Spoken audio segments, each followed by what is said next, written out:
dans l'émission Parole de femmes.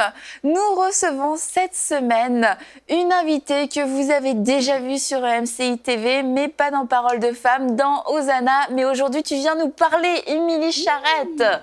Salut Émilie. Allô. Bonjour Émilie. C'est une bénédiction, c'est un honneur d'être ici avec vous. Déjà, merci pour tes émissions Hosanna qui nous ont bénis et qui, je suis sûre, ont vraiment béni beaucoup de gens dans la francophonie parce que tu es une adoratrice authentique. Et durant toute cette semaine, on va parler justement finalement de plus la partie cachée de ce ministère que tu as. Tu vas nous parler de ce cœur d'adoratrice, de ta relation avec Jésus. Et tu es une vraie amoureuse de Jésus. Et en fait, tu vas venir nous partager durant toute cette semaine ton amour pour Jésus. Et je crois que ça va beaucoup nous inspirer. Moi, personnellement, je t'ai pas rencontré parce qu'on s'est pas rencontrés. Moi, je t'ai rencontré, mais toi, tu m'as pas rencontré à une conférence Génération Unité. Le GU, il y a, je pense, 6 ans, quelque chose comme ça. Il y a 6 ans, c'est possible? Oui. Ouais. Et tu faisais la louange et je te connaissais pas parce qu'on venait d'arriver au Québec et j'étais avec Yveline d'ailleurs et c'était waouh, la louange, c'était tellement formidable. Je me suis dit, ouais, cette fille, elle porte vraiment quelque chose et j'étais tellement bénie par ton cœur, ta liberté, ta passion. Et puis après, on a eu l'occasion de se rencontrer et puis on a eu l'occasion aussi de pouvoir travailler ensemble avec MCI TV. Donc vraiment, bienvenue sur le plateau de Parole de femmes. On est très, très heureuse de te recevoir. Et toi aussi, Aurélie? Bien sûr, moi je l'ai rencontrée à Québec, à une conférence. Oui, elle faisait la louange et elle m'impressionnait. Oui, j'étais comme waouh. On sentait la passion qui se dégageait d'Émilie pour le Seigneur. Et moi, j'étais juste comme waouh, il y a vraiment cette passion et ce feu en toi que tu vas nous communiquer cette semaine.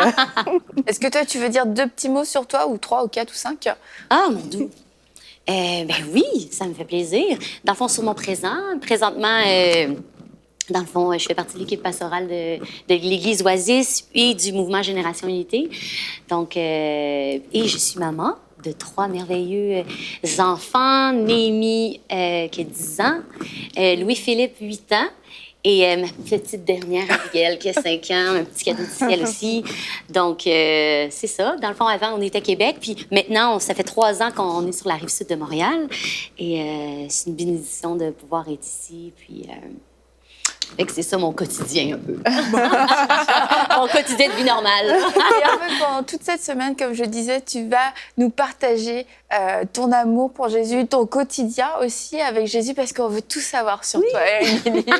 Mais dans cette première émission, en fait, on va peut-être parler un peu plus de comment toi-même tu es devenue amoureuse de Jésus, parce que quelquefois on parle d'être amoureuse de Jésus, mais ça peut sembler abstrait, même bizarre en fait pour certaines personnes. Comment on peut être amoureuse de Jésus? C'est bizarre d'être amoureuse de Jésus, mais en fait, on va voir que ça n'a rien de bizarre, mais qu'on est tous et toutes appelés à vivre une merveilleuse histoire d'amour avec Jésus.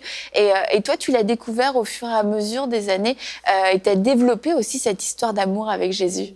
C'est ça que je trouve que la louange, c'est un langage d'amour. Mm-hmm.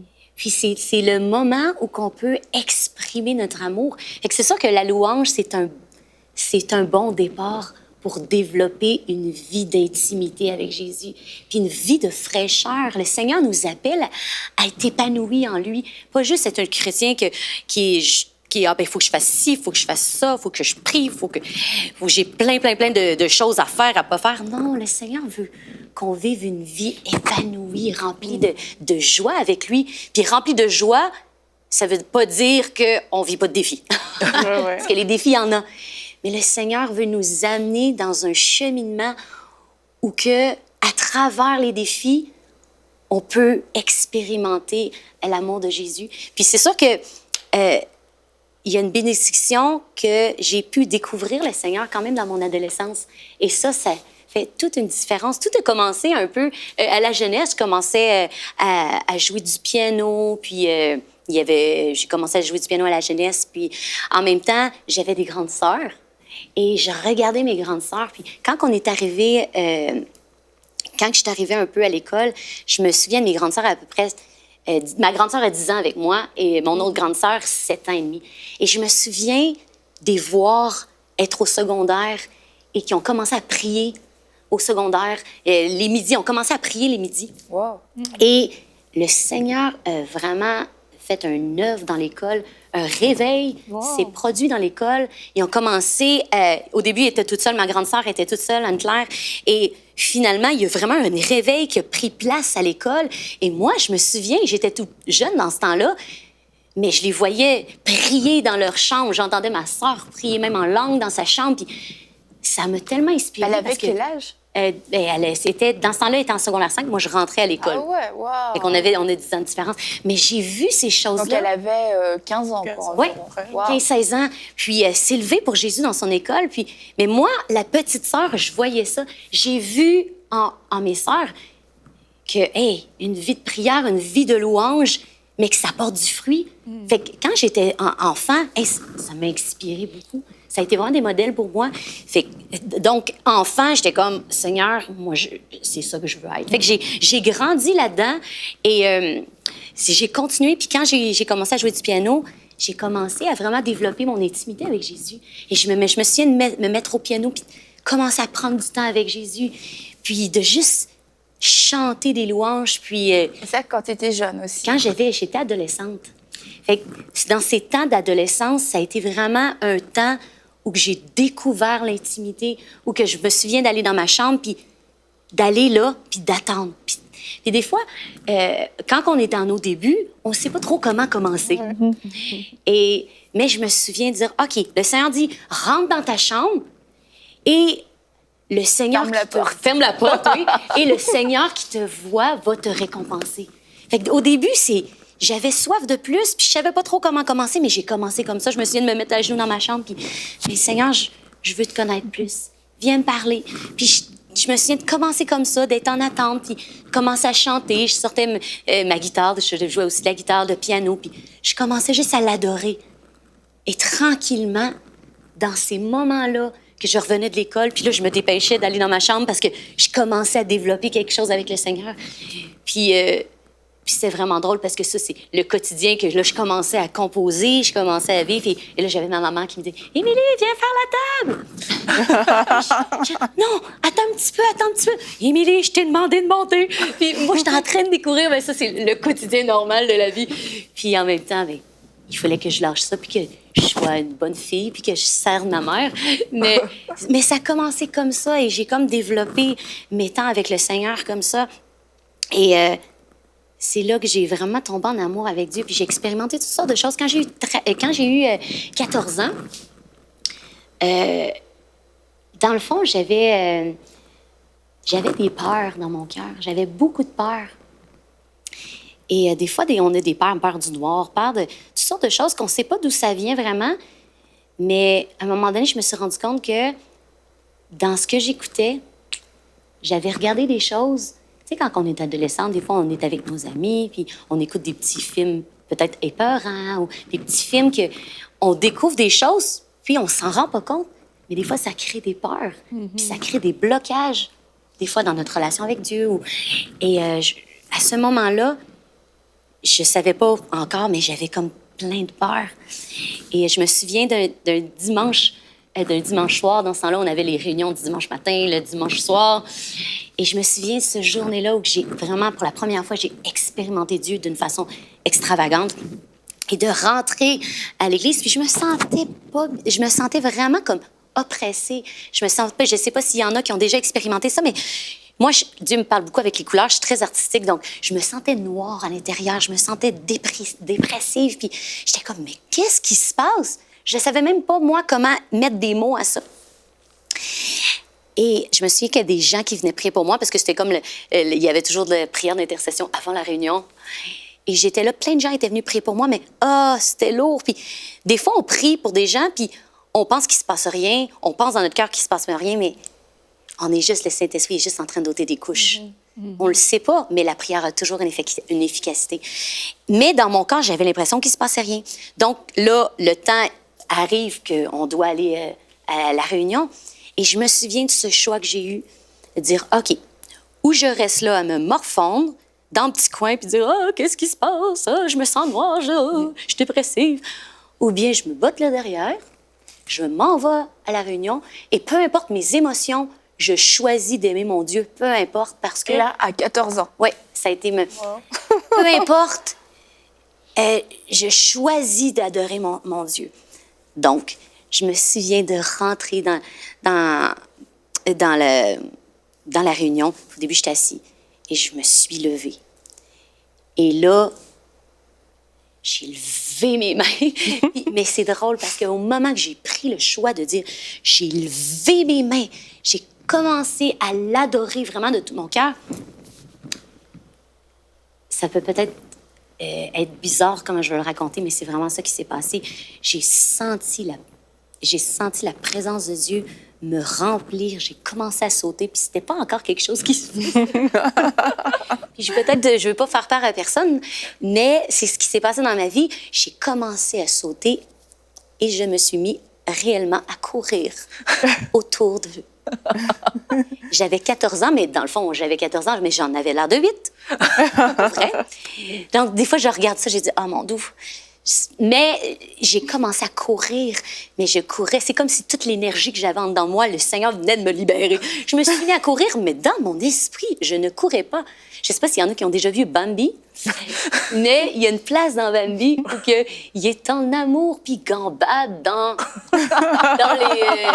les nuages. Et moi, à l'intérieur, je gambadais et je venais de découvrir la légèreté de l'amour de Dieu que j'avais jamais expérimenté avant. Et là, j'ai commencé à danser. Ben, ça donnait quand il y avait de l'espace en avant. Mais j'étais vraiment partie. J'étais saisie. Dieu m'a vraiment saisie. Puis j'ai commencé à danser et ça a été le premier jour de ma vie que je dansais comme ça en public. C'est la première fois que ça arrivait de toute ma vie. Mais j'ai été libérée de... Et il y a quelque chose de spécial qui a commencé dans ma vie. Une liberté nouvelle que j'avais jamais expérimentée. Mais ça a commencé par un choix. Ouais. Il y a toujours une question de choix. Et par la suite, là, quand on expérimente quelque chose, il y a toujours le défi de... Est-ce qu'on va rester dans cette liberté-là que Dieu nous a donnée? Puis je me souviens, c'était beau, la jeune fille passionnée qui expérimente Dieu. Et je me souviens qu'une dame, quelqu'un était venu me voir puis me dire « Wow, c'est tellement beau, j'aimerais tellement ça, pouvoir m'exprimer devant Dieu comme ça, mais moi, je peux pas... je suis pasteur ou je suis une femme de pasteur, ou je peux pas m'exprimer comme ça, ça pourrait l'air bizarre. » Puis sur le coup, ça l'a comme créé en moi « Ah oui, ben moi, Seigneur, ce que tu m'as donné, je veux pas me le faire voler. Puis peu importe ça a comme créé ce goût de hey, c'est quelque chose que je vais me battre pour. Ouais. Puis des fois, il y a des libertés qu'il faut se battre pour. C'est pas ah ben Dieu a tout fait, puis non, il faut marcher dedans puis pas laisser l'ennemi nous le voler. Donc l'intimité a commencé à aller de ce côté-là, et là tranquillement. Mon Dieu, j'allais retourner dans mes temps intimes, puis je continuais. Puis là, le Seigneur continuait à me donner des chants, et tout a commencé comme ça. Et je me souviens, quand j'ai eu 17 ans, j'avais commencé à être invitée comme ça pour faire la louange, présenter des chants, parce que Dieu me donnait des chants. Puis j'étais invitée dans des jeunesses pour présenter tout ça. Et quand j'ai 17 ans, en secondaire 5, mon été de secondaire 5 au cégep, il y a quelqu'un qui est venu me voir. Puis il m'a dit, ça faisait plusieurs années qu'elle priait pour ramasser des sous pour faire un album. Moi, ce genre de faire un album, c'était tellement pas dans ma tête. J'avais jamais pensé à ça. Je voulais être missionnaire. Puis j'ai dit, Seigneur, peu importe ce que tu m'appelles, je vais le faire. Puis les portes avaient ouvert comme ça. Donc, quand cette personne-là est venue me voir, c'est comme... Et j'avais jamais pensé à ça. Et je voyais ça gros un peu, beaucoup. Et Dieu a commencé à placer des gens autour de moi. C'est à ce moment-là que j'ai rencontré Samuel, qui est mon mari aujourd'hui. Et on s'est rencontrés au cégep, puis on a appris à se connaître là. Puis tranquillement, on a commencé même à composer ensemble, puis et là est sorti le premier démo en 2003. OK. Ça fait près de 20 ans, ça va tellement vite. Tout a commencé comme ça, mais puis je dirais même à ceux qui, des fois, qui ont des rêves, premièrement, cherche le Seigneur. Ouais. Serre-le où t'es. Serre-le. Recherche pas les positions. Recherche le Seigneur. Et Dieu, puis c'est un verset, hein, cherche Dieu. Et se laisser, on va faire un chemin. Regarde. Puis en plus, dans la parole, ça dit souvent, recherche ce qui est humble. Sois attiré par ce qui est humble. Puis c'est Dieu qui va lever. Toi, t'étais pas en mode je vais faire un album. Non. Et tout ça, ça a été vraiment comme la continuité de ton Juste intimité avec le Seigneur. De mon intimité. Puis je pense que tout doit découler de notre intimité. Peu importe c'est quoi nos rêves, c'est pas à nous de forcer nos rêves. Exactement. C'est à nous, notre rôle, c'est d'être en amour avec Jésus, puis déverser, prendre le temps avec lui. Puis le Seigneur, en son temps, il place toutes choses.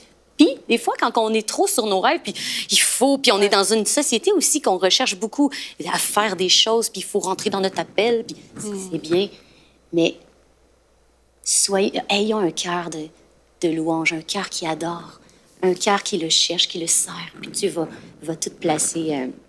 Donc, c'est comme un peu comme ça que ça a commencé, beaucoup dans l'intimité. C'est important de préciser ça parce que de plus en plus, quand on donne la vie au Seigneur directement, on a ce feu pour le servir et on commence à courir derrière l'appel. Et parfois, on court derrière l'appel et on oublie celui qui nous a amenés là, en fait. On oublie Jésus et on court derrière l'appel. Et là, ça fait qu'on néglige quelque part cette relation, cette intimité de laquelle doit tout découler, comme tu es en train de nous expliquer, mais parce qu'on est en train de courir derrière, mais non, je serai prophète, je serai pasteur, je serai ci, je serai ça. C'est sûr que Dieu a réservé ces choses-là pour nous, mais elles doivent découler de la relation qu'on a avec lui, mais pas d'une réflexion ou de cette poursuite-là. Donc, c'est vraiment génial, quoi. Quand je t'entends parler, je suis comme, c'est gloire à Dieu de ce qu'on puisse entendre des choses comme ça aujourd'hui, parce que c'est de l'intimité que notre vie doit être. Tout ce qui sort de notre vie doit venir du Seigneur, doit découler de notre intimité et pas l'inverse, quoi. Oui, puis même, tu sais, comme je parlais des peurs puis des craintes, mais c'est sûr que toutes les craintes puis tout ça, on peut pas partir du jour au lendemain. C'est un cheminement. Mais plus on découvre notre intimité avec Jésus et plus on rentre qu'on réalise qui qu'on est des enfants de Dieu, puis que Dieu nous aime. Et plus que les peurs, ils tombent. Des fois, on entend, plus... Moi, je me souviens, j'avais une peur, même à l'extrême, là, j'avais la peur que si je cherchais trop le Seigneur, genre l'ennemi qui veut m'empêcher, puis qui veut me monter dessus, là, parce que je cherche plus le Seigneur, je vais avoir plus de défis, d'attaques. Puis... Oui, c'est vrai qu'on peut avoir des défis et des attaques. On peut pas minimiser ça. Mais là, c'était vraiment une oppression. Ça te freinait. Vraiment. J'avais tellement peur que ça me bloquait pour aller plus loin avec Dieu. Mais je me suis rendu compte, puis des fois, dans ces moments-là, on peut rentrer dans l'intercession, puis dans le nom de Jésus, puis là, on chasse les esprits mauvais, puis tout ça. Mais quand on est en mode comme ça, on n'est pas en mode paix. Je me suis rendu compte que c'est dans la paix qu'on a l'autorité. Et je l'ai toute faite. L'intercession, on dit des versets, puis c'est très bon. Mais je me suis rendu compte que c'est plus qu'on adore le Seigneur, plus qu'on l'élève lui, plus qu'on tombe en amour avec lui, plus qu'on le découvre, plus qu'on rentre dans l'intimité avec lui, on se rend compte que sans qu'on s'en aperçoive, on découvre qui qu'on est, puis c'est par là, puis on monte dans le sens, on découvre qui qu'on est en Dieu, puis que c'est l'ennemi qui a peur de nous. Et non le contraire. Il ne faut pas avoir peur de ces choses-là, mais on est en Christ, ça dit qu'on est, à cause de Jésus, on est à la droite du Père. C'est quelque chose quand on pense à ça, qu'on est à la droite du Père en Jésus. C'est qu'on a la paix, on a l'opportunité d'avoir cette paix-là en Jésus, que quand on vient dans sa présence, on peut lui demander sa paix, puis son amour, puis qu'on n'a plus à avoir peur de ces choses-là. Donc, une marche dans la pluie, plus qu'on l'adore, plus qu'il y a une paix qui vient à lui. Et Mais c'est dans le calme et la paix que sera notre force. Oui. Et c'est vrai qu'à fois, on se perd un peu dans... Ah oui. Mais il y a des temps, c'est sûr, il faut combattre.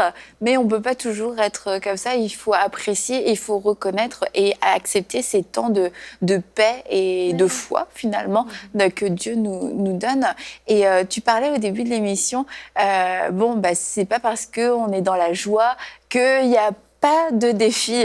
Et toi, il y a eu une période de ta vie où ça a été période de défi. Oui. Et c'est dans cette période de défi aussi où tu as vu que ton intimité, encore une fois, on revient à cette intimité, que de ton intimité a découlé une nouvelle force, une nouvelle dimension dans ta vie et aussi dans ton ministère qui s'est traduite aussi à travers ton dernier album qui s'appelle Rendez-vous.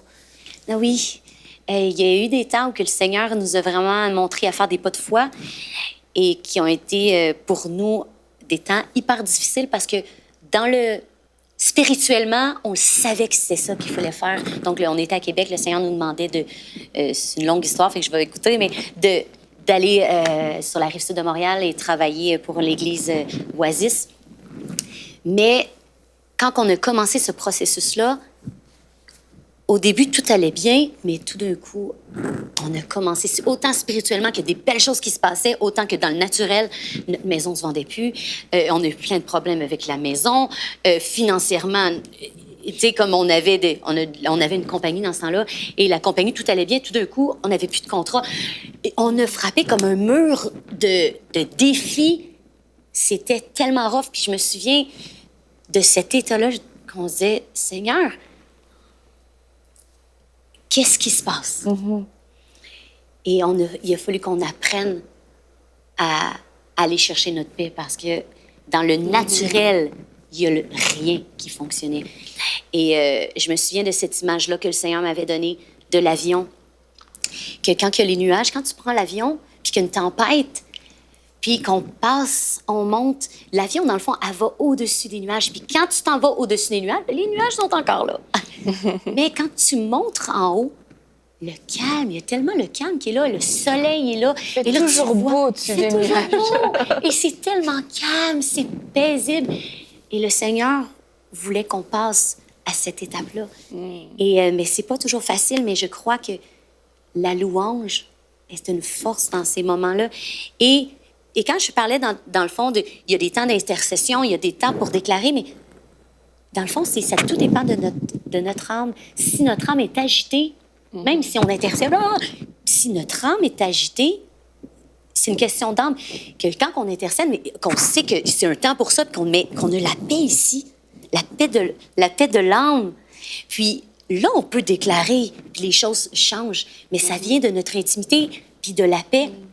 Et je me souviens, dans ces moments-là, le Seigneur m'a donné l'histoire de la barque quand que Jésus a dit à ses disciples, je pense que c'est de Marc 4, 10, si je me trompe, si je me trompe pas.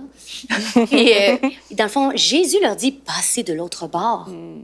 Et les disciples passent de l'autre bord, ils sont dans la barque, et là, Jésus est en train de dormir calmement.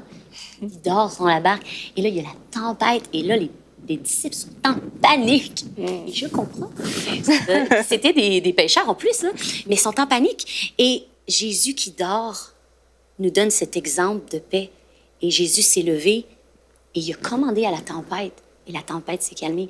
Mais le Seigneur m'a vraiment parlé par rapport à la paix, de venir dans sa présence. Puis je me souviens de crier à Dieu, puis de revenir en auto, puis de dire, Seigneur! Puis je me souviens, dans ces temps-là, j'ai découvert un peu Heidi Baker. Je sais pas si vous connaissez ça. Et je voyais Heidi, puis j'avais entendu, puis comment elle dégage la joie, puis l'amour. Mais en même temps, elle nous disait tous les défis qu'elle vivait. Ouais. Puis j'étais comme, OK, Seigneur, je veux que tu m'amènes dans cette étape, dans cette joie qui est disponible en toi. Parce que tu dis que quand on est avec toi, on a une vie d'abondance. J'ai dit, Seigneur, je veux vivre cette abondance-là. Tu sais. Et je me souviens, un moment donné, dans le temps que j'ai composé, dans le fond, Ralentis le pas, tout le cheminement d'album. Et dans ces moments, encore une fois, le même genre de situation, on est déprimé, on n'a pas d'argent pour payer notre huile, l'hiver s'en vient, on a 3 petits-enfants dans la maison, et je me souviens d'être sur le bord du mur, être en moton. Ah, t'étais réellement... OK. Ah, Seigneur, qu'est-ce qu'on fait? Nos cartes de crédit sont full. Et qu'est-ce que le Seigneur nous dit? C'est de ne pas être endetté, que le Seigneur a l'abondance. Puis je dis, OK, là, on est chrétien, on est endetté. Ça marche pas, là. Il y a quelque chose qui marche pas, là. Seigneur! Et là, je me souviens de ce moment-là où que le Seigneur, il dit, Émilie, tu as encore un choix à faire. Comme la première histoire, c'est la même chose, mais différent. Est-ce que tu vas te morfondre puis tu vas laisser l'ennemi te dire tous tes mensonges puis tu vas les croire? Ou tu vas te lever, tu vas élever la voix puis tu vas m'adorer? Et je me suis dit, OK, Sam, come on! On se botte là derrière. On se lève puis... Tu sais que... Puis t'as même pas de chant qui te vient parce que t'es tellement déprimé, là. Et tout ce que j'avais, qu'on avait, c'est Alléluia. Puis on se promenait dans la cuisine, puis dans le salon, puis on chantait Alléluia, ou peu importe, on chantait Alléluia. Puis tu sais, on le disait par la foi, là, parce qu'il n'y a pas d'émotion, il n'y a pas rien, on faisait juste le dire par la foi. Mais on le dit, on s'est promené jusqu'à la percée. Et à un moment donné, la percée est venue, la paix de Dieu est venue. Et dans ce moment de paix, le Seigneur me dit, là, tu vois, dans ta présence comme ça, c'est là le lieu de paix que tu peux trouver tout ce que tu as besoin. Et dans ce moment-là, c'est comme le Seigneur, il me montrait un trésor qui s'ouvrait. Puis je dis, Mélie, qu'est-ce que tu as besoin? Et je dis, j'ai besoin de 500 $ pour payer l'huile. Mais ça a été direct comme ça, une conversation comme ça. Je me dis, là, le téléphone, 5 minutes, le téléphone a sonné. Et mes beaux-parents qui n'étaient pas au courant du tout, parce que c'est le genre de choses que tu dis pas comme ça, tu sais, à tout le monde. On voulait que le Seigneur... On a commencé par la foi, on va finir par la foi. Et on a à cœur de payer votre huile. Seigneur. Et c'est ça. Fait que de là est sorti, ralentis le pas, viens près de moi. Je vais te dire mes secrets, je vais te raconter, je vais prendre soin de toi. Puis... Amen. Ouais. Ralentir le pas, on peut peut-être voir l'image, une image. Et donc, c'est un chant qui est disponible sur ton album Rendez-vous. Et cet album est aussi disponible, bonne nouvelle, sur EMCI Boutique. Donc, ne vous privez pas de cette bénédiction chez vous pour vous procurer cet album et pour pouvoir écouter ce chant et expérimenter la même paix qui est venue sur Émilie et sur Samuel dans ces moments de difficulté, ces moments de défi. Bah, c'est la même paix qui veut venir sur vous. C'est le même esprit qui veut venir. Et je me souviens une fois, on a le CD et on l'avait dans la voiture et Jérémy rentre et il me dit « Ah, j'ai vraiment été bénie par le chant Ralentis le pas. Ah, il m'a fait du bien parce qu'il avait besoin d'expérimenter à ce moment-là, dans ce moment-là, cette percée où il passait au-dessus des nuages et le même esprit qui était là lorsque tu as reçu ce chant est disponible, je crois, pour toutes les personnes qui vont écouter ce chant. Donc, n'hésitez pas à vous le procurer. Rendez-vous qui est disponible sur EMCI Boutique. Et demain, on sera encore avec Émilie. Et demain, Émilie, tu vas nous partager ta passion pour Jésus de façon très concrète et ton quotidien avec Jésus.